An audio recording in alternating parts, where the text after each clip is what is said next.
The driving force behind my initiatives that I've started in Miami revolve around one of my favorite quotes. And the quote is, "If you light a lamp for someone else, you will also brighten your own path."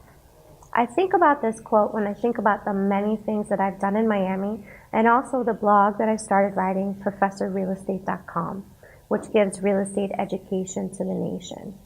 But I think about this quote especially because I use it at the end of the U-Crew event that I lead annually in Miami that connects about 150 students to commercial real estate women. In Miami, where I teach, Florida International University, we are one of the top 10 largest universities in the U.S. with over 55,000 students, and we graduate the largest number of Hispanic students in the U.S. The classes that I teach are at night because all of my students work full-time. Additionally, most of them are first-generation U.S., and they don't come with a network. So I work to build them a network that can help them learn about jobs, a network that can help them learn about skills, and a network where they feel comfortable.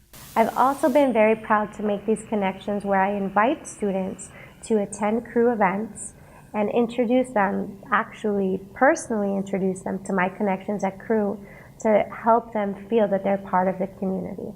A former student of mine, Karenia Balan, she was in my graduate program, it's a one-year master's degree, and she's very impressive. She moved to the United States from Cuba when she was 22. She earned very high marks in the graduate program, and English, of course, was not her first language. I encouraged her to apply to the Screw Miami Scholarship, and she won it. And this scholarship put wind beneath her wings. She's really taken off since that time. Karenia has started, she owns a commercial real estate brokerage. I visited the office just recently. She has 10 agents that work for her, and I'm very proud that this month I'm going to be writing her recommendation to law school. What else should women in real estate do to be proactive? I think it's important to be persistent in a professional manner.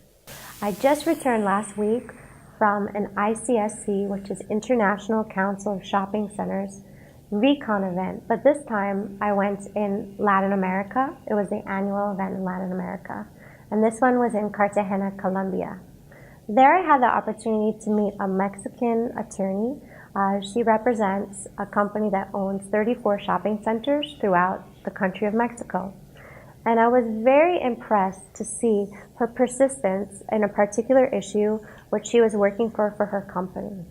She needed to make sure that something happened for her company, and there was some pushback on it, but she persisted in a very professional manner and was able to get the result that was needed for her company. So I think it's very important for women to understand that if you have a goal in mind, to be persistent is not a bad thing, it's a good thing, and especially in business. And I thank her, Diana from Mexico, for showing me that lesson again. The most important advice that I give to a young woman considering a career in commercial real estate is to say yes. When I say yes, what I mean is to say yes. Say yes to opportunity, say yes to scholarship, say yes to networking, and say yes to learning and to learning new technology. Oftentimes as a professor, I introduce students to scholarships, and the student says, "I don't think I can do it." Or I tell them about a networking opportunity and they say, "Maybe it's not for me." I say yes to all of these things so that you can learn and add skills to your toolbox and also network to make important connections.